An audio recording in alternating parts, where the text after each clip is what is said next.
कभी भी, एक राय देने आई थी मैं, बस मैंने बोला कि जब मेरे मन में कोई बात आएगी, जब भी आएगी तो मैं आपसे शेयर करूँगी। कभी भी स्किन के मामले में, हेयर्स के मामले में, अपने शरीर के मामले में कभी किसी की नहीं सुननी चाहिए, कभी भी नहीं, कोई कितना भी कहे। क्योंकि पार्लर में ये चीज़ें होती नहीं है कि अगर आप पार्लर जाओ तो ये समस्याएं जो मेरे साथ हुई है ना, वो होती नहीं है, क्योंकि उनको पता होता है यार। थोड़ी बहुत दिक्कत होती है तो समझ भी आता है। मैंने अपनी नंद की शादी में कराया था, उसके बाद मैंने बरेली में 2 पार्लर पे कराया, अच्छे पार्लर हैं, उनको पता होता है कि उनको क्या करना है क्या नहीं करना है। ये पहली बार ऐसा हुआ कि कलर हुआ, सुबह चेहरा ऐसा हो गया, पूरे चेहरे की बैंड बजी हुई है इस समय मेरी, इतनी खुजली और इतनी ईचिंग है ना। अरे कहीं और समझ आता है कि कहीं और हो गया तो समझ आता है, चेहरा ही मेन होता है जिसको लेके आप कहीं जा रहे हो, कहीं भी निकलो। अभी मैं दवाई लेने गई थी, लेके आई, ये ट्यूब लेके आई, मुझे बताया था दीदी ने, फाइनली दीदी काम आती है मेरे, तो ये दीदी ने बताया था, तो मैं ये ट्यूब लेने गई थी। इतनी ईचिंग कि मेरी आंखों में इतना दर्द है ना कि बाहर जाके मेरी आंखें नहीं खुल रही हैं, पानी आ रहा है बार बार आंखों में। अभी मेरे को वो बंदा मिल जाए तो मैं उसको सच में क्या कर दूं, मुझे समझ नहीं आ रहा।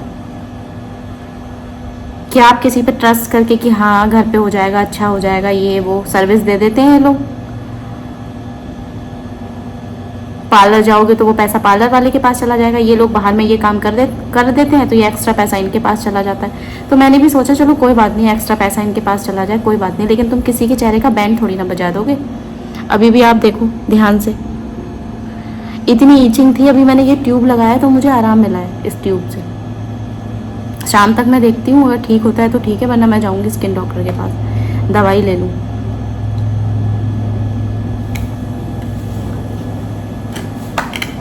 इतनी गुस्सा आ रही है ना मुझे कि मैं आपको बता नहीं सकती इस समय मुझे कैसा फील हो रहा है। कभी भी इन लोगों के चक्कर में नहीं पड़ना चाहिए कि हम बाहर से कर देंगे, क्योंकि वो हमारे जान पहचान के थे और वो किसी अच्छे पार्लर में जॉब करते हैं, तो ट्रस्ट कर लिया कि ठीक है चलो। कल था तो मैंने सोचा कि चलो ठीक हो जाएगा, हो गया है, मैंने तब भी कोई रिएक्ट नहीं किया। मैं चाहती तो अरुण से बोलती कि मेरे को नंबर दो, मैं बात करूँ ज़रा, लेकिन मेरी आदत नहीं है ऐसी। मैंने कहा, मैं ज़्यादातर होता है ना कि चलो कोई बात नहीं कह के टाल देती हूँ। और ये सबसे बड़ी, जो लोग अपने जीवन में डिसीजन नहीं ले पाते हैं ना, जो लोगों के अंदर कॉन्फिडेंस की कमी होती है, वो हमेशा जीवन में मात खाते हैं। ये मैं आपको बता रही हूँ। मैं आज की डेट में कोई डिसीजन नहीं ले सकती। अगर मुझसे कोई कह देना कि नहीं ऐसे नहीं ऐसे, तो मैं बहुत जल्दी मान जाती हूँ, हाँ चलो ठीक है ऐसे। ऐसा होना नहीं चाहिए। अपने मामले में अपना डिसीजन खुद लेना चाहिए कि नहीं ऐसे नहीं, मेरा मन है ऐसा तो ऐसा ही होगा। मैं हमेशा दूसरों के मन के बारे में सोच के ही अपने डिसीजन चेंज कर देती हूँ कि कोई बात नहीं। घर इतनी बुरी तरीके से फैला है कि हिम्मत नहीं हो रही है कुछ भी करने की, लेकिन करना तो पड़ेगा। वो देखो किचन पूरा फैला है इधर, वो मैं राशन सारा समेट रही हूँ। तो बस आपको यही मेरे को राय देनी थी कि कभी भी ना ऐसे चक्कर में नहीं पड़ना चाहिए। अगर पार्लर की कोई गलती होती है तो आप जाके बोल सकते हो, लड़ सकते हो। और क्या लड़ोगे, उस इंसान से क्या लड़ोगे। और दूसरी बात ये, पार्लर जो ब्रांडेड पार्लर होते हैं, जो ब्रांड होते हैं बड़े बड़े, वो उनको हर चीज़ का वो होता है, वो ऐसा कोई काम करते नहीं है जिससे कि कोई भी दिक्कत हो। कुछ तो ऐसा है ना, तो बस यही है।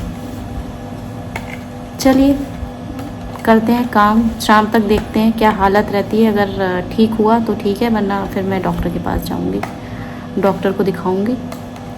और आई होप कि ये जल्दी ठीक हो जाए।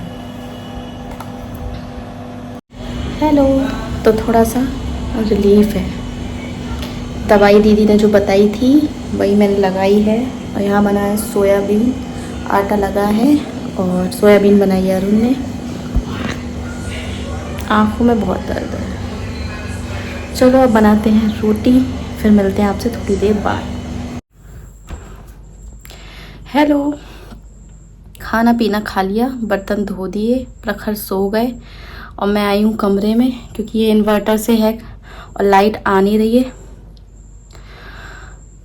जरा सा गर्मी में जैसे मैं किचन में रोटियां सेकी थी तो आग लगने लगी शकल में।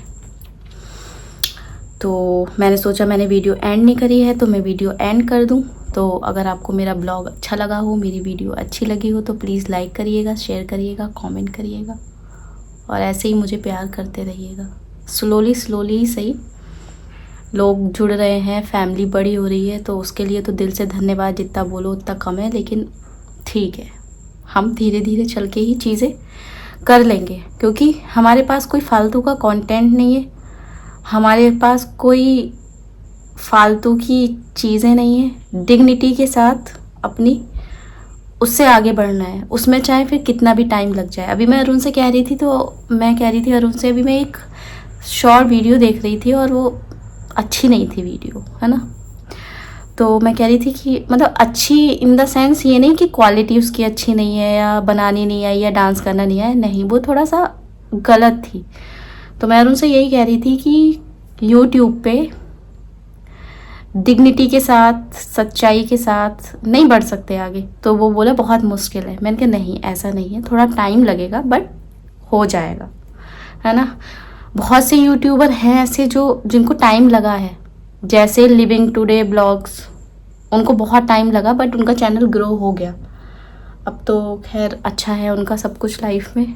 तो बस यही है कि जो भी मेरी लाइफ में होगा मैं वही दिखा पाऊँगी। मैं एक्स्ट्रा चीज़ें ख़राब करूँ सिर्फ ब्लॉगिंग के लिए फैमिली के साथ या अरुण के साथ, तो वो पॉसिबिलिटी थोड़ी कम है क्योंकि मैं छुपा के रखने वालों में से हूँ कि अगर कोई चीज़ है, अभी मान लीजिए मेरे इन लॉस के साथ कुछ प्रॉब्लम है, मैंने उसको यूट्यूब पे डाल दिया तो वो और बढ़ जाएगी, है ना, ख़त्म थोड़ी ना होगी। तो फैमिली मैटर भी घर में रहना चाहिए और आपस का जो अरुण का और मेरा रिलेशन है वो भी रहना चाहिए। वैसे भगवान की कृपा से ऐसी कोई समस्या नहीं है, लेकिन फिर भी मैंने जस्ट एक एग्जाम्पल दिया। तो जो लाइफ में होगा वो मैं आपसे शेयर करूँगी। अब आ रही है मुझे बहुत तेज़ नींद, अभी मुझे अपना मुंह धोना है, उसके बाद यहाँ पे लगाना है ट्यूब दवाई, उसके बाद सो जाना।